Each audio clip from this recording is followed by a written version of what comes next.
And now it is my pleasure to introduce our guest speaker.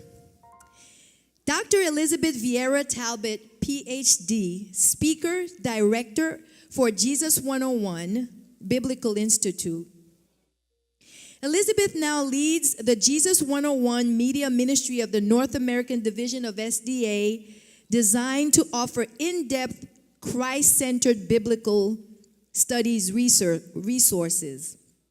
She is regularly featured in Hope Channel and Esperanza TV, 3ABN, Latino, LLBN, ROKU, Jesus 101 channel, and in several international TV channels and other social media venues, as well as radio stations throughout the U.S. and Canada. Elizabeth Vieira Talbot was born in Argentina to the home of Adventist missionaries. Since her early childhood, her parents instilled in her the love of Jesus, and she always envisioned preaching and teaching as she gathered her dolls as an audience. She was invited by the Seventh-day Adventist Church to become a full-time pastor, which she gladly accepted as a call from God. She became a young adult/young families pastor and evangelist while earning her master's degree in biblical studies and subsequent PhD. She has enjoyed evangelism in many forms. Eventually, she became a senior pastor for several years and an adjunct biblical studies professor. Elizabeth's main identity is her passion about the good news of Jesus Christ. It's like fire in my bones, she says, and she means it. So I would like to call Pastor Lafitte up to continue. Thank you. Thank you, Perla. Applause for Perla, your women's ministry coordinator. Great job this week. I'm going to invite Dr. Talbot. Welcome to Miami. Everyone received some Jesus 101 book. What is this? What is it? Make sure my mic is on because it's not coming up. So is my mic on? Hello. It's on. They just need to bring me up over there. Can you hear me now? Yeah. Okay.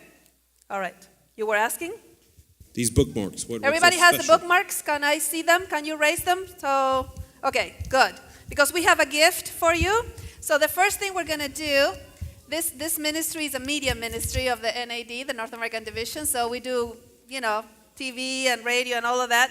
But we also want to be with you every day. So I need you to download the Jesus 101 app right now because we have a gift for you. And the first person that downloads it, I'm going to give you the gift in your hand. Everybody else is going to order it through the app.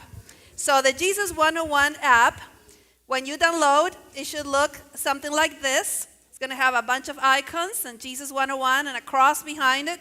You will have listen resources, which means that we have daily devotionals, 1 minute, plug into life, 15 minutes for those who want to do longer. All of our television series are on the watch icon, and all of our 1 minute videos are on the watch icon. You have audiobooks for the car. Everything is free. So I'm hoping that you will use it every day. Now at the bottom, there's something that says book offer. And we have a special code just for today. It will expire tomorrow for you to be able to download our latest book called Radical Discipleship. So in the book offer, if you put the code Miami Temple, everybody will remember the code because that's where we are, right? That's what your church is called, right? So that's the code we put in. Miami Temple. All of you will receive this book for free this week. So don't forget, I know you're studying women right now, and I'm hoping you will watch the whole TV series called Chosen. It's all women of the Bible, and it's in your app. But I want to give you a book on the 12 disciples that were also chosen. So this is the book. Now, if anybody has the app right now that you can show it to me, the first person that makes it up here, you will get the book. So, all right, very good. Right. And this is my book, so it has a few notes in it, and I signed it for you so that you have a book signed by the author. So everybody else, please order it right now, and you will receive it this week. And I hope you use all the other resources on the app. They're free. Okay. All right, thank you.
Consuming fire, sweet perfume.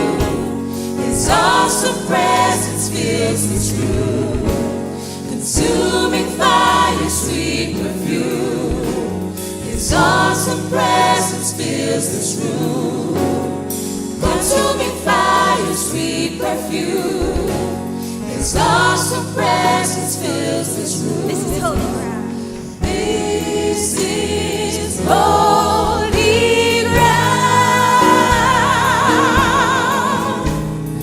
This is holy ground. This is holy ground.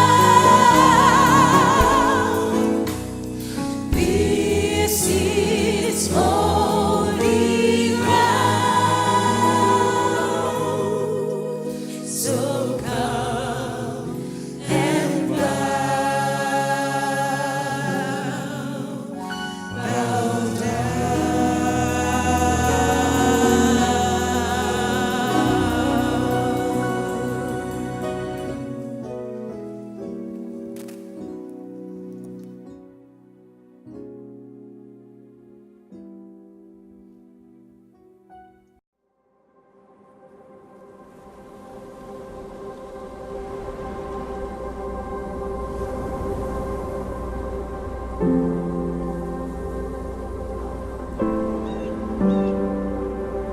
The Bible is not a series of disconnected stories.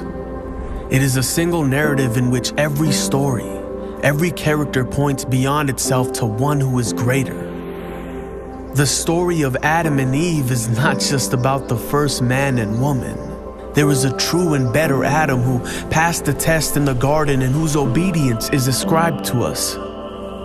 There is a true and better Abel who, though innocently slain, has blood that cries out not for our condemnation, but for our acquittal. There is a true and better Abraham who answered the call of God to leave all the comfortable and familiar and go out into the void to create a new people of God. There is a true and better Isaac, the son of laughter, of grace, who was not just offered up by his father on the mount, but was truly sacrificed for us all. There is a true and better Jacob, who wrestled and took the blow of justice we deserve, so we, like Jacob, only receive the wounds of grace that wake us up and discipline us. There is a true and better Joseph, who at the right hand of the king forgives those who betrayed and sold him and uses his new power to save them.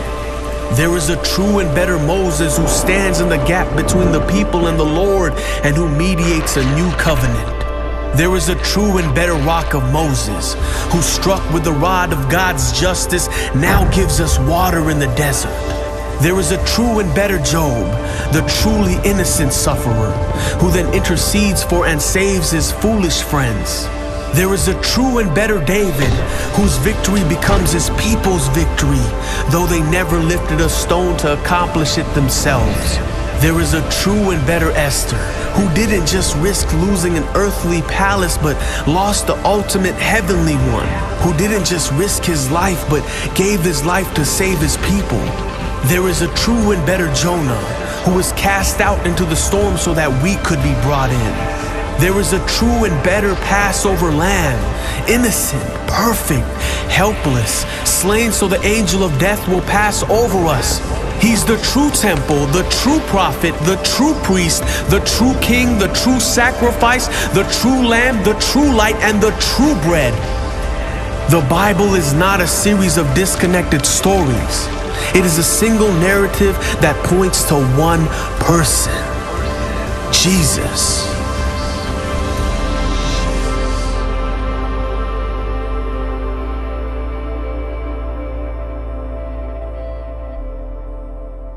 The whole Bible may be summarized in 2 words, just 2 words. Jesus wins.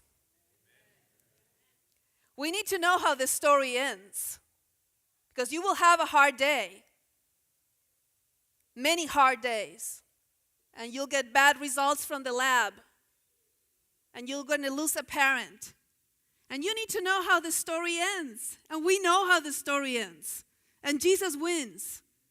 So we're going to say that together, those 2 words. If you don't remember anything else about the whole talk today, remember those 2 words. Let's say them together. 1, 2, 3. Jesus wins. One more time. Jesus wins. If somebody says, summarize the Bible in 3 words, you're going to say, ta-da, Jesus wins. Because you can't add anything to this complete message from Genesis to Revelation. Jesus wins. You know, I'm sure you heard this story of the fork, but the fork story became painfully personal. So I'm going to start today's talk with this fork. The story goes that a pastor was called into the home of someone who was very sick, and they knew they were going to pass away probably 2 or 3 weeks. And sometimes as pastors, I've been a pastor for over 15 years, and we get this holy moments in which a person that is about to die calls us to prepare their own memorial service with us. And by the way, when you face death, there's only 2 options. You either have assurance or you're fearful. There's no other option in the middle. And this woman called her pastor, and the pastor said, okay, let's put this together if you're ready. And she said, yes, my sister's going to do my bio. My son is going to sing this and that. And then she had the weirdest request. She said, I want an open casket ceremony, so I'm going to be there. And I want you to put a fork in my hand. the pastor said, excuse me, I don't think I heard you right. What did you say? She says, I want a fork in my hand. And she said, he said, why would you want a fork in your hand? And she said, because that's going to be my last testimony. Everybody's going to ask you why I have a fork in my hand. And this is what you're going to tell them. Because I'm already older, the youth of the church help me during potlucks and during lunches. They bring me my food.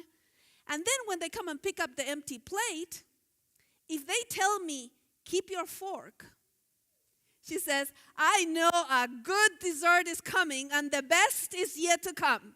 So she says, I'm dying with a fork in my hand, absolutely sure that the best is yet to come. I mean, what a wonderful way of living or dying with a fork in your hand, knowing that the best, by the way, Pastor, a whole church decided to make pins with forks so that when people ask them why you're wearing a fork, they were telling them the best is yet to come. Yeah, it's a great conversation item. But it became painfully private and personal because some time ago, my mother, I was speaking in a camp meeting. She was on her way to the hospital after several years of cancer. And they called me and they said, your mom is on the hospital. So I called her and we talked. And she said, I think this is it. She says, but don't worry. I'm holding a fork in my hand. She had heard me tell this story before. And I lost my mom, and a few months ago I lost my dad. And watching people go through the moments of life in which the rubber meets the road, where there's no room for anything else. Everything becomes a black hole, and all of a sudden you have one thing left. It's either all true or it's all not true. You don't have a lot of room for a lot of other things. I either will see my parents again or I won't. And you don't need to be losing somebody to be in this situation because there's all kinds of tomb-like situations in our lives. Sometimes our marriage is dying. Sometimes our job is dying. Sometimes our kids are not turning out the way we thought. And we find ourselves in tomb-like situations wondering if there's anything else. By the way, many of us lose dreams. And dreams die very slowly. And we mourn our dream that didn't come true.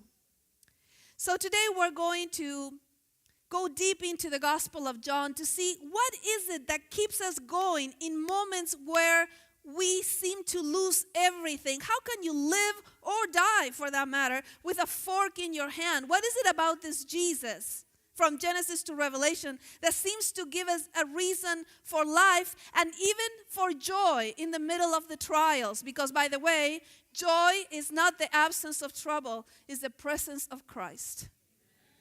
You can be in the middle of the greatest trouble and have deep joy and peace, because joy is not the absence of trouble, it's the presence of Christ. So I'm going to ask you to open your Bibles in John chapter 11.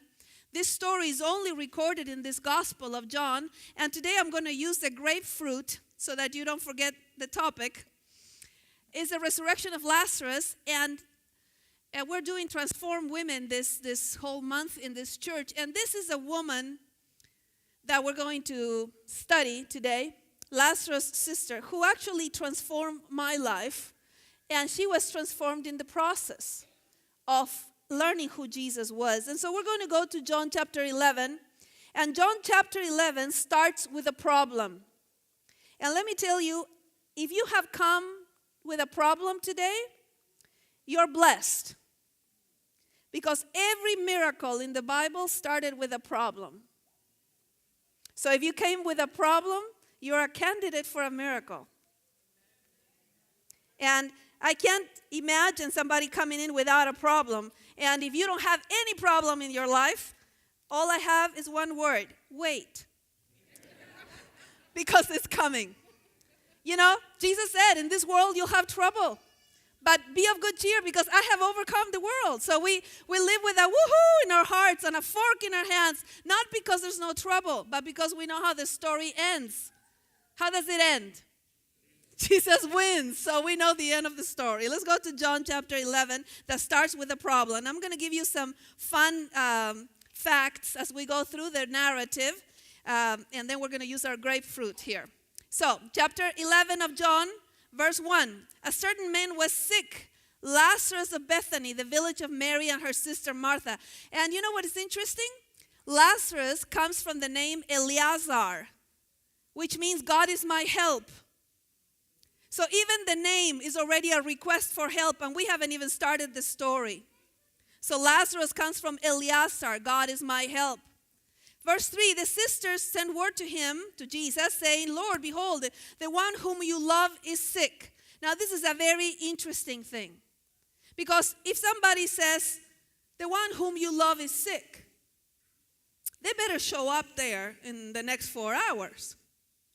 You're not going to delay if you love somebody. But we have one of the strangest juxtapositions in all of the New Testament on verse 5 and 6. Chapter 11 of John, verses 5 and 6. If you're struggling with God's timing, these two verses are for you. Verse 5, Jesus loved Martha and her sister and Lazarus.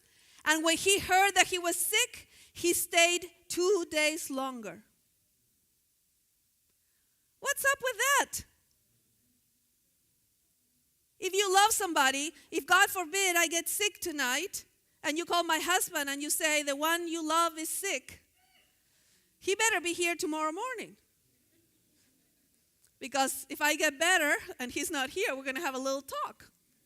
Because you expect that the one who loves you will show up immediately. And here it says in verse 5 that Jesus loved them. And when he heard that Lazarus was sick, he delayed 2 more days.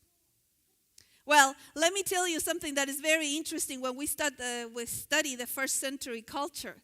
At that time, there was a belief, it's not what the Bible teaches, but they believed in the culture that the soul of a person who died stayed around the tomb 3 days. And only on the 4th day, it left for good. And the person was really, really dead.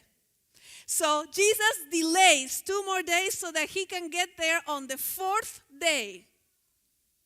So that people know that he's really, really dead.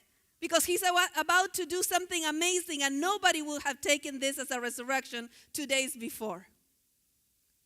So I have made a little statement for myself that I have it written everywhere, and it says this: the apparent delays of God are designed to show the magnitude of the miracle.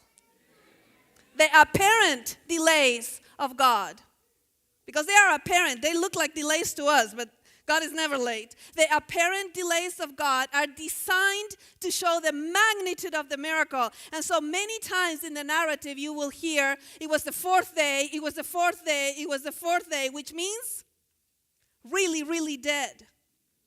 Because Jesus is about to do an incredible miracle of resurrection. But of course, they didn't know that. And when you are in the middle of a trial, we don't know God's plans. And when you can't see God's hand, trust his heart. Because often we can't see his plan. But we have seen his heart at the cross, and sometimes that's all we have. And so we start a dialogue with a woman, Lazarus' sister. And this particular dialogue has challenged me and has taught me what we are all here for. And this is the dialogue. It starts on verse 17. Jesus eventually makes it to where Lazarus has been dead for 4 days. And Martha, who is a very knowledgeable person, in John something funny happens in the Gospel of John. Everybody knows a lot of things. They have this conscious, intellectual knowledge of God, but nobody's believing. And so the whole narrative, always people say, okay, Nicodemus says, we know you came from God. And Jesus says, but do you believe? Well, Martha will say, I know he will resurrect. Jesus says, but do you believe? The longest 13 inches a person will ever journey in their lives is from their head to their heart. It's the longest. Some of us will take 60, 80 years to do this journey. Some, through pain, will do it early in their lives.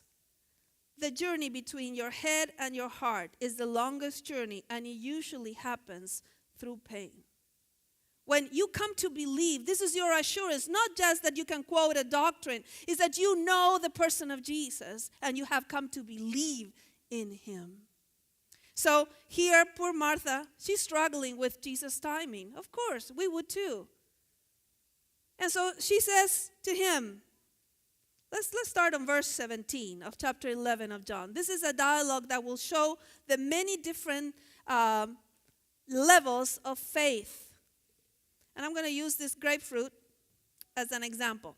So help me with your imagination. This is a whole edible fruit, and we're going to call it the fruit of faith, with all its different parts. And so we're going to go with this. Verse 17. When Jesus came, he found that he had already been in the tomb. How many days? Which means what? Really, really dead. Very good. Really, really dead. Bethany was near Jerusalem, about 2 miles off, and many of the Jews had come to Martha and Mary to console them concerning their brother. And Martha, therefore, when she heard that Jesus was coming, went to meet him, but Mary stayed at the house. Here we go, verse 21. Martha said to Jesus, Lord, if you had been here, my brother would not have died. And more than a reproach, this is a statement of faith. I know who you are. You healed everybody and their mother. Why couldn't you show up on time for my brother? But even now, she says, I know, because Martha knows a lot of things. I know, and in the Greek, it's very important that you know that it says, whatever things is a plural. She's not talking about the resurrection of Lazarus. She's saying, whatever things you still ask of God, he will still hear you. Meaning, you missed it this time, but God will still hear your prayers. Okay? You didn't make it on time for my family, but God still hears your prayer. Whatever things you keep asking God, he will still hear you. I know that. Now we're going to call this the how of Christianity. How does a Christian live? So Martha says, I believe in prayer. Do you believe in prayer? Yes, I believe in prayer too. We do other things. We pray, we sing, we worship, we study the Bible. Those are the how of the Christian. How does a Christian live? So she says, I know, Jesus, that prayer works and God will still hear you. So this is a wonderful level of faith. It's a behavioral part of faith, how we live. How? But Jesus says to Martha, there's more than the how.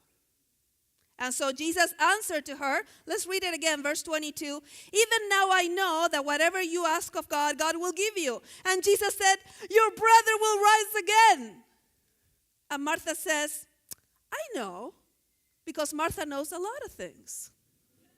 So Martha responds now to with what we call the what of Christianity, the doctrines we believe in. And she quotes the state of the dead from our Adventist manual, word by word.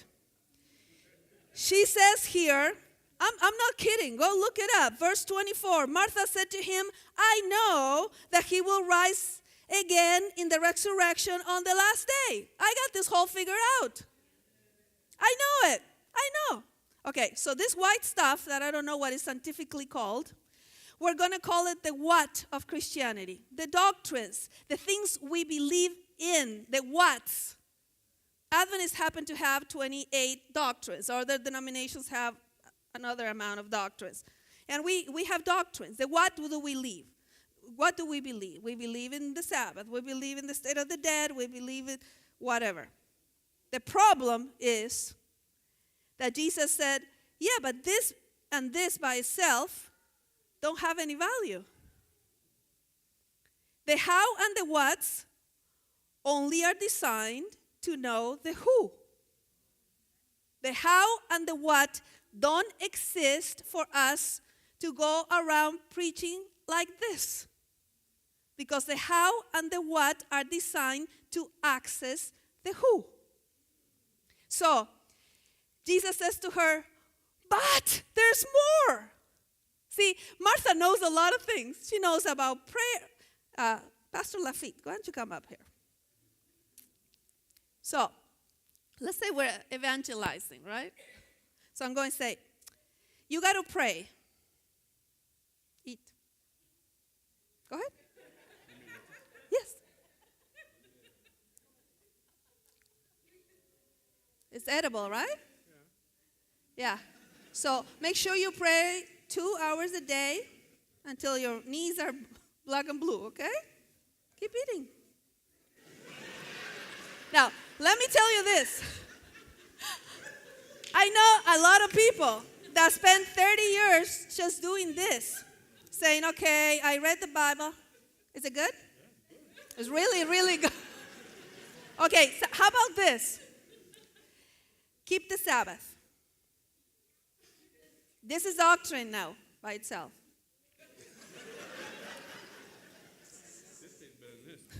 Well, make sure you eat this from sunset to sunset, okay? Oh, we're not going to go on until you eat it. Now, how is this Christian life going? You have all the house and you have all the whats, so you can eat it. I mean, I don't know how many years you go through it, 10, 15, 20, 30, 35? Let's give Pastor Lafitte a big hand.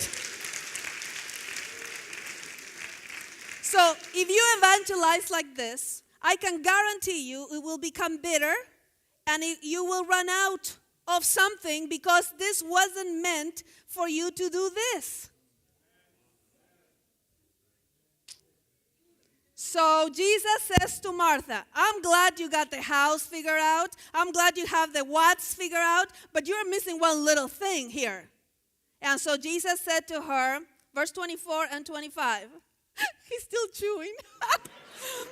Okay, verse 24 and 25. Martha said to him, I know that he will rise again in the resurrection on the last day. And Jesus said to her, but I am the resurrection and the life. Verse 25, I am the resurrection and the life. Whoever believes in me will live even if he dies, and everyone who lives and believes in me will never die. Do you believe this, Martha? You know so many things. Do you believe in me? And she kind of like an afterthought says, oh yeah, I know who you are. You are the Christ, the Son of God, the one who was going to come into the world. Okay, says Jesus, why don't you start there? Let's go to the tomb. Now, let me tell you, it's very different if you evangelize like this. See, I'm a pastor of the Adventist Church, and I believe in the Sabbath and all our doctrines, except that I don't believe in them on their own without the who. So the what and the how were designed for me to explain to you. No, wait. Well, see, this is what happens. This is what happens. Now, we didn't plan this, but truly, okay, fine, I feel bad for you now.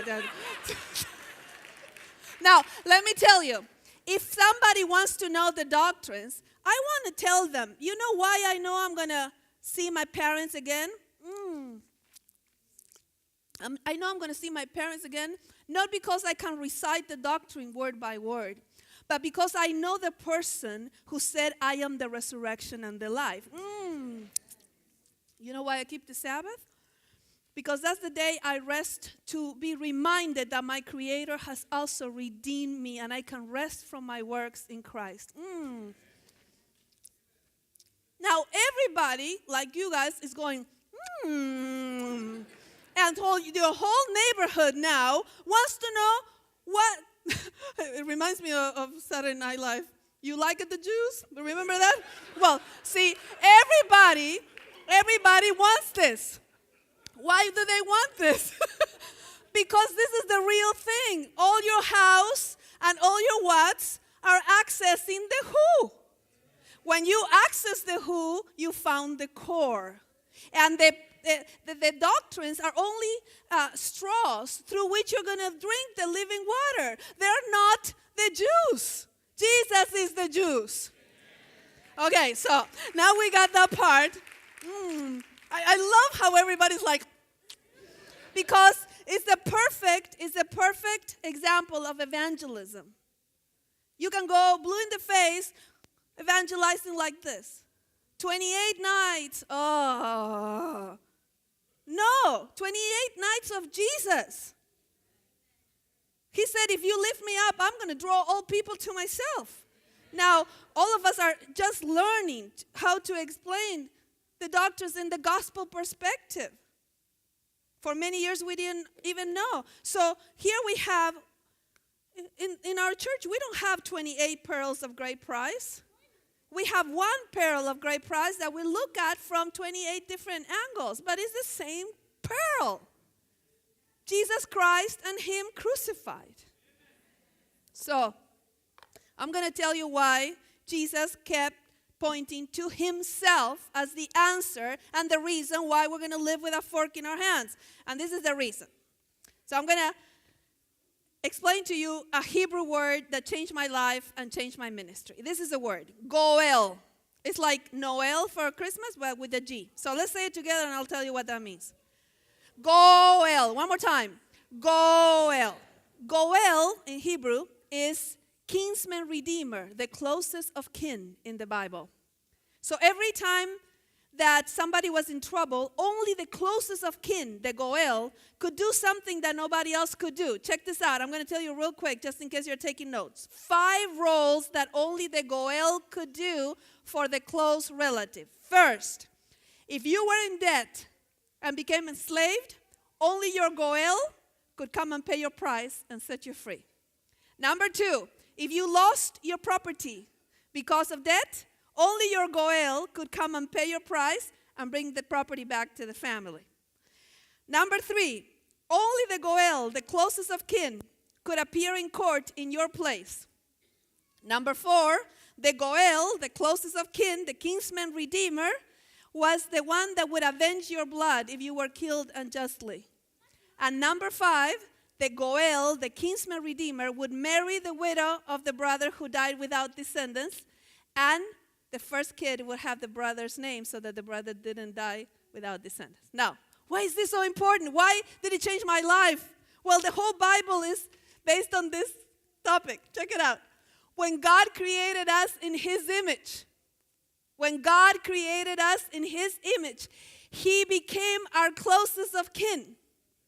And He made the commitment to rescue us if something would happen to us, because He's our closest of kin. So check this out. In the Bible, the word redeemer in your Bibles is actually the word goel. It's not just redeemer, it's kinsman redeemer. It's the closest relative who would redeem you. And when Jesus would come, He would do all the 5 roles of the goel. He would pay the price at the cross, and you have been set free. That's why He said it is finished.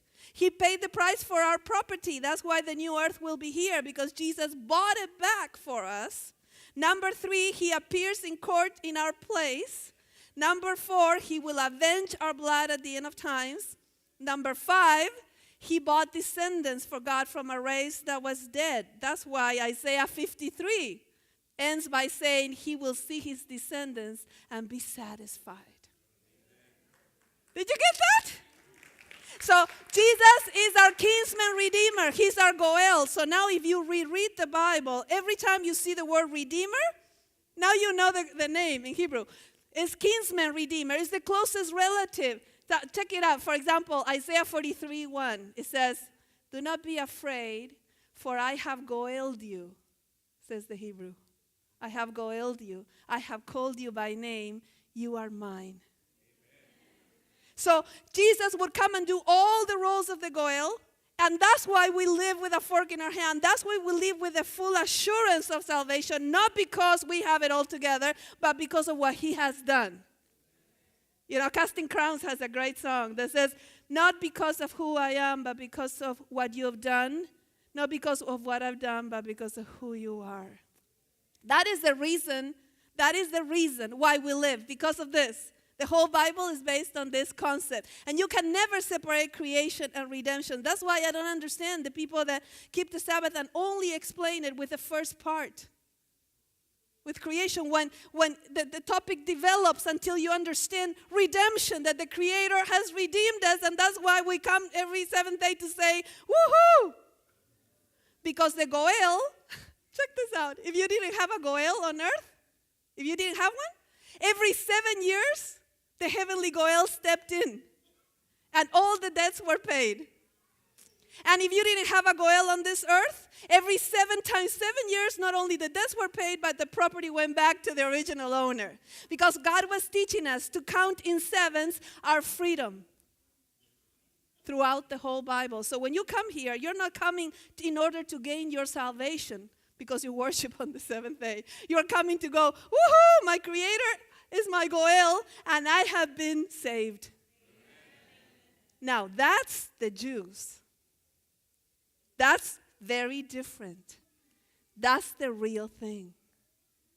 And that's why, if the church is not joyful, they have not understood what Christ has done. Oh man, I've seen many churches that confuse reverence with depression. And let me tell you this. They confuse reverence with depression because something has happened with the woohoo in their hearts. They're not living with the fork in their hands, and you're going, man, this is not working for you. I don't want anything to do with that. If you come to me and say, hey, eat this. This is very good news. What's your name? Jolly? I have very good news for you. Would you like to eat this? She goes, you know why most people lack? Because if I go to you and say, I'm bringing you really good news, I look at your face, I'm going, hey, buddy, it's not working for you. So there has to be something in the way we understand Christ that is like, hey, I'm living or dying with a fork in my hand. Because I am absolutely sure that the best is yet to come. So what happened was, Jesus said to Martha, if it's true that you got it, let's go to the tomb. Verse 38, Jesus, again, being deeply moved, John 11:38, within came to the tomb, and it was a cave, and a stone was lying against it. And Jesus said, remove the stone. And Martha, who a moment ago said she believed, she tried to stop him. Martha, verse 39, the sister of the deceased, said to him, Lord, by this time there will be a stench, because he has been dead. He's really, really dead, Lord. I find the King James amusing on that verse. It says, Lord, it stinketh. I never thought they could use the word stink with F. It stinketh. And so what she's trying to say is, Lord, he's really, really dead, and there's a smell. And Jesus turns and says, didn't you tell me a moment ago that you believe? Because if you believe, I know your marriage might not be looking right, and your kid might not be looking right, and we know how the story ends. And Jesus wins. So how important it is in life to have this worldview. Not that there's no problems, because that's called denial. And I don't mean the river in Egypt. I mean denial. And a lot of people live in denial. Have you met those Christians that just, everything is perfect, God? I used to be that person.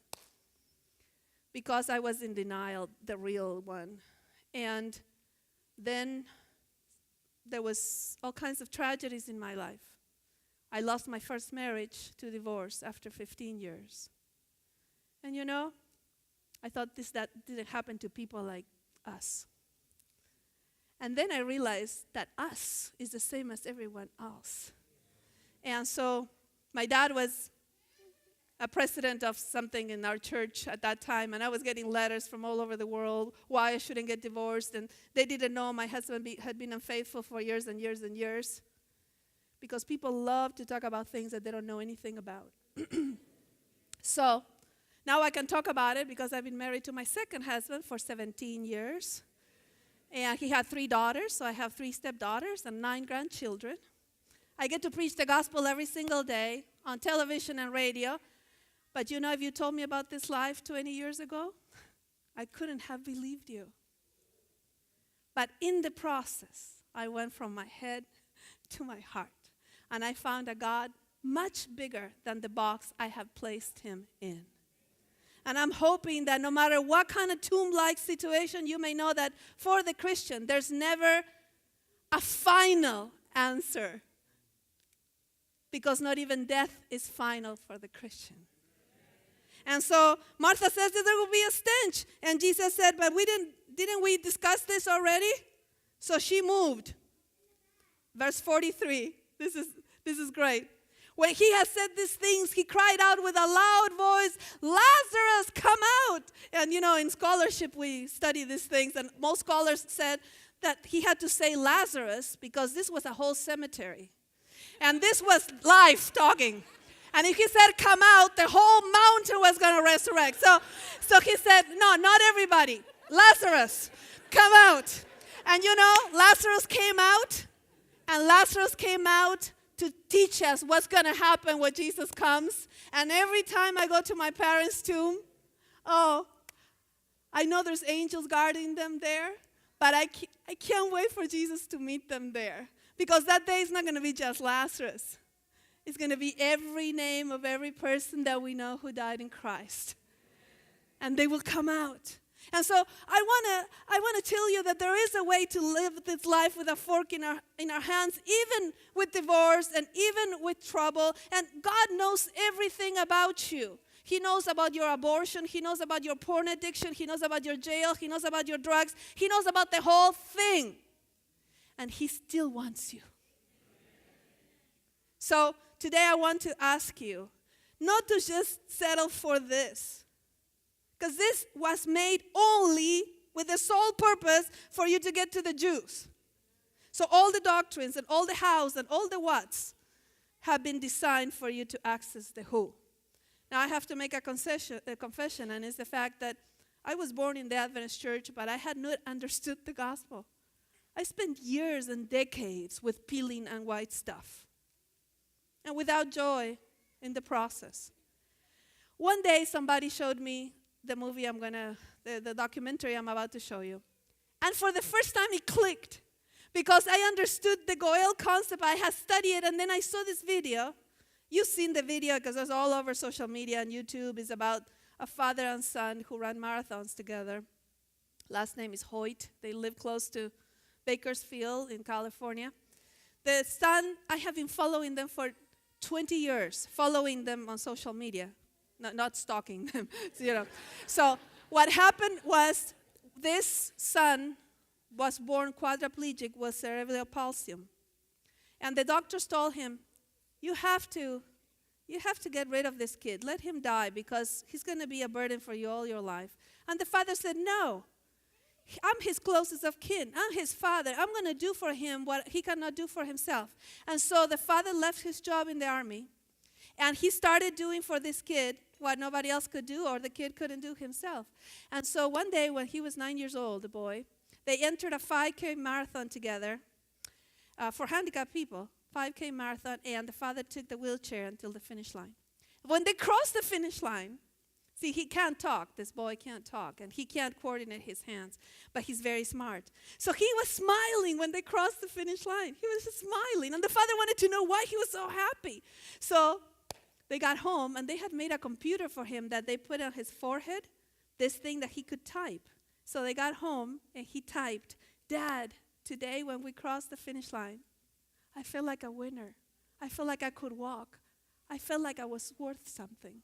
And the father said, oh, my son, of course you're worth something. You're my son. We're going to enter every possible marathon. And until today, they've done 1,000 marathons together. But it was the day I saw this documentary of the Ironman triathlon in Hawaii. And I saw this father carry his handicapped son to the finish line. It was the first time I understood the gospel of Jesus Christ.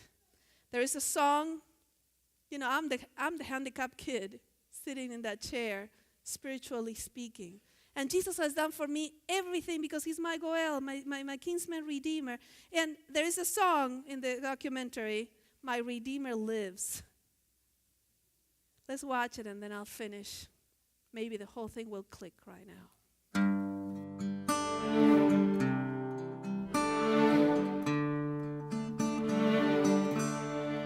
Who taught the sun where to stand in the morning? And who told the ocean you can only come this far?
yourself, gentle hands that hold me when I'm broken.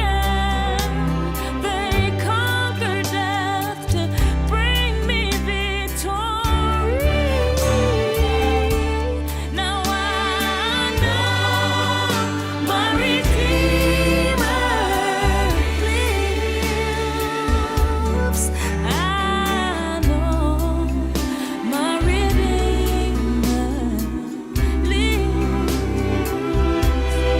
Let all creation testify. Let this life within me cry. I know my Redeemer.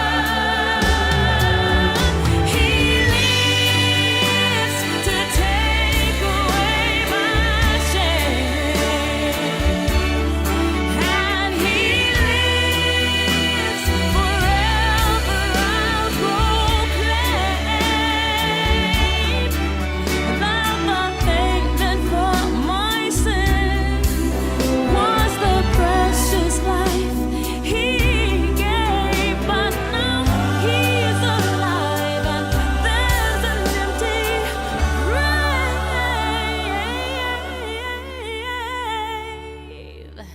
And I know my Redeemer lives. I know my Redeemer lives. Let all creation testify. Let this life within me cry. I know my Redeemer. I know my Redeemer. I know my Redeemer lives.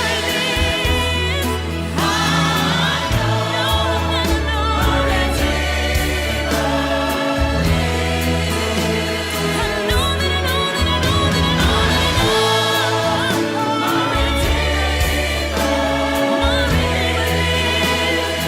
because He lives, I can face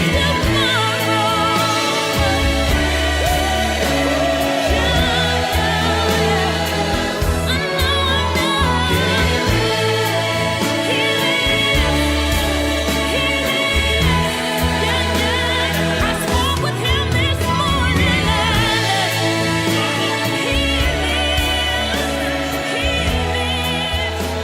the tomb is empty.